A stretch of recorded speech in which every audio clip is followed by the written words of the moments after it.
Hey guys, my name is Chelsea and welcome back to my channel. For today's video, we are doing the stay at home book tag.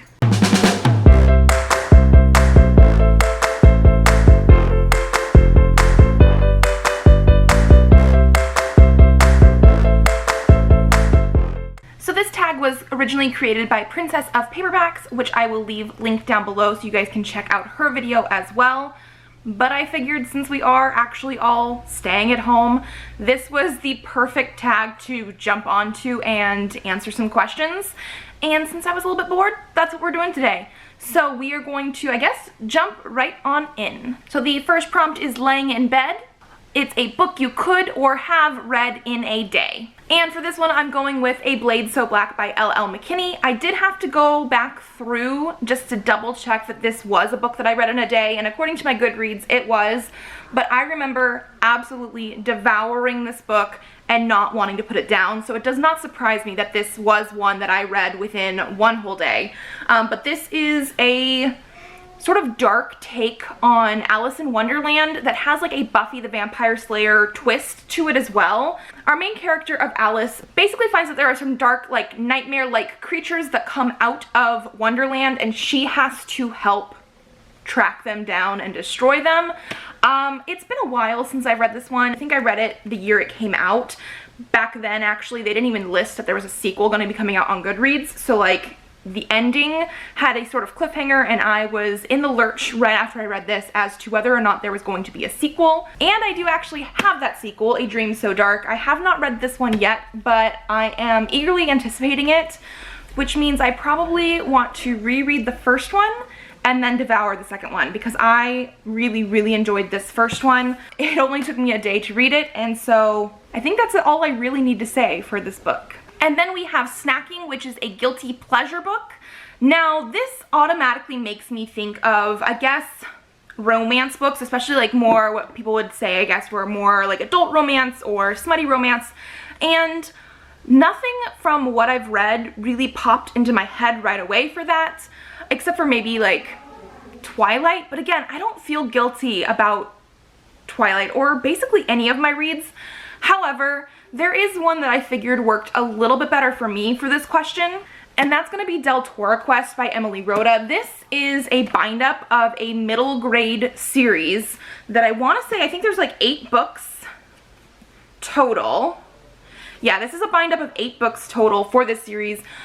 This is a, I want to say quite young middle grade series, in the fact that I remember each individual book being pretty thin and probably around the same length as like what I would consider like a Goosebumps book as well. And back in the day, this was my brother's favorite series, and I read some of them, I want to say, when they were coming out, and he was reading them probably like elementary school or junior high, and I never finished the series. Well, I picked up this bind-up myself years ago, and since I've picked it up, I've actually reread it a couple times, and I still really absolutely love this series.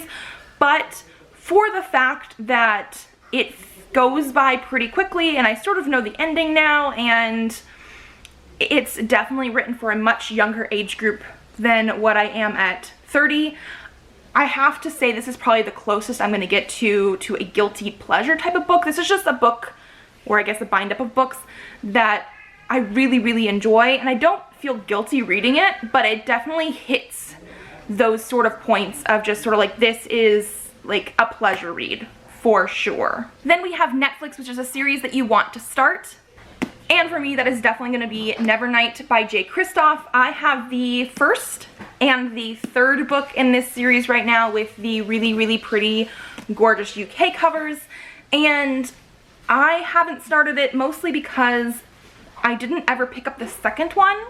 And I'm one of those people that really likes to marathon series if I'm able to, and so I was sort of just waiting for more to come out in the series. And then the second one apparently came out, but I was not aware of it, so by the time it was getting ready for the third one to come out, God's Grave was impossible to find in this version unless you were willing to pay like hundreds of dollars on eBay, which I wasn't. So I definitely want to start this adult fantasy series, but I don't have the second book. I did actually end up doing the purchase through the Illumicrate website of the reprints of Volume 1 and then Volume 2, so I will end up having a duplicate of this one eventually, but then they all should match.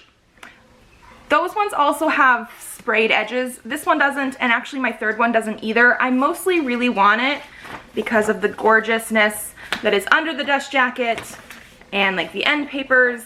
And so I've been putting off this series for a little while because I'm that person that just sort of wants to marathon it. But yes, this is one that I've heard nothing but good things about, and I really, really would like to get to it. Next we have Deep Clean, and that is a book that has been on your TBR for ages. For me, that is going to be Charming by Elliot James. I purchased this book. Again, I want to say this one, okay, this one first came out in 2013. I don't think it was exactly 2013. I want to say it was closer to 2014, 2015. But that means that I've had this book on my TBR for at least 5 years, and I just haven't gotten to it.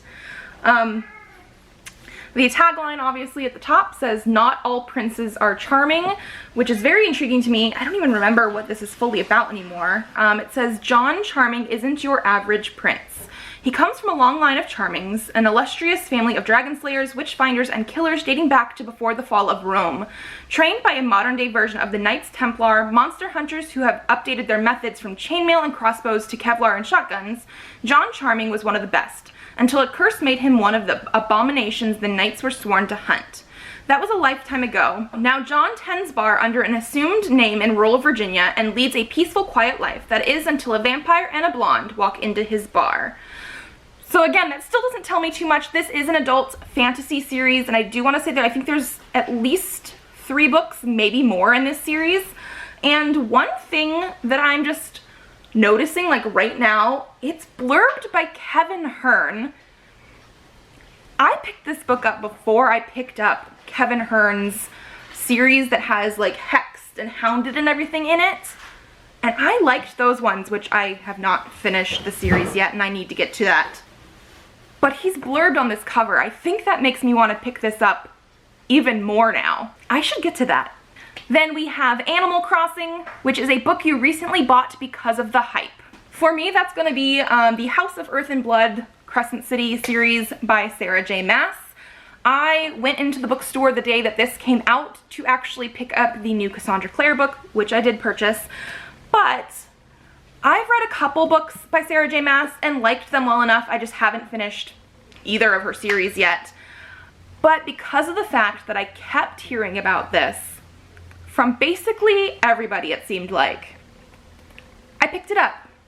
I have absolutely no idea what this is about, except for it's an adult fantasy, and that's all I know. Literally all I know. I know people have been reviewing this already, and I've been trying to avoid it because I like to avoid a lot of reviews and stuff like that as much as possible if I know it's something I want to read pretty soon.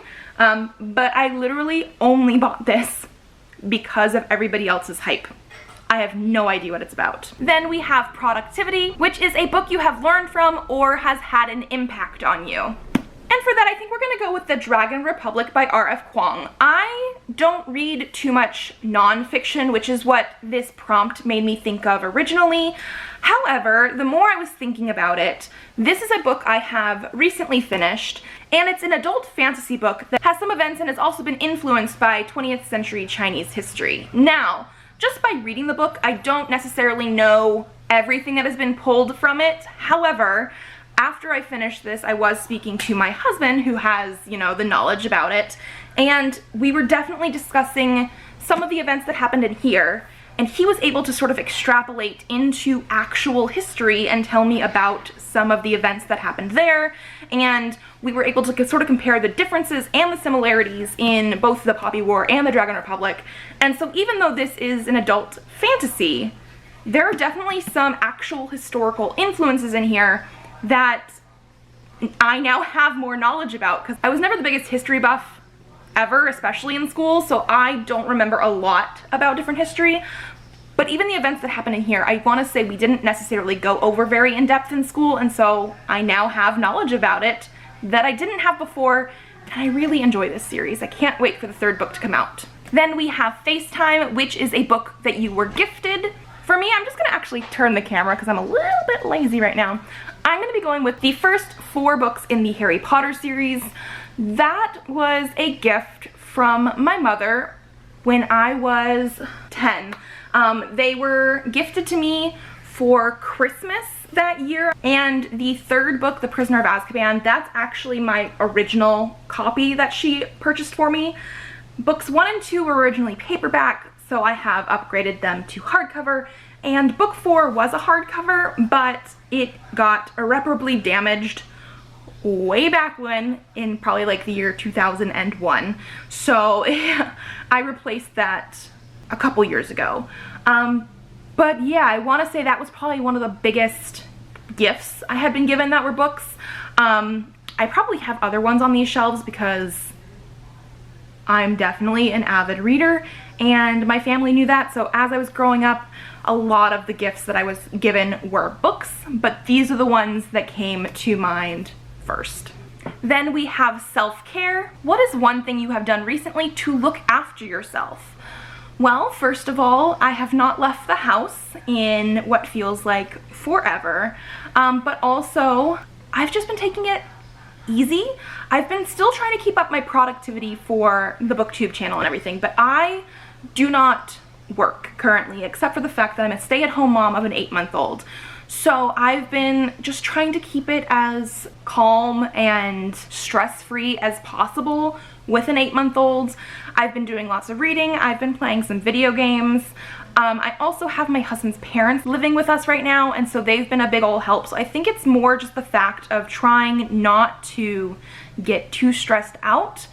And so it's been actually pretty good so far. Nothing super stressful that way. My husband's also currently working from home right now, like actually right now, and even just having him home has been just slightly easier. So I don't know if that was what I've been doing or what I've not been doing, but I'm hoping I answered the question.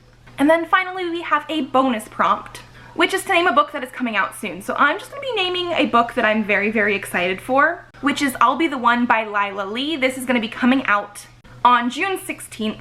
And because I'm not very good at summaries, I'm just gonna be reading the summary that Goodreads has, which is Sky Shin has heard it all. Fat girls shouldn't dance, wear bright colors, shouldn't call attention to themselves, but Sky dreams of joining the glittering world of K-pop. And to do that, she's about to break all the rules that society, the media, and even her mother have set for girls like her.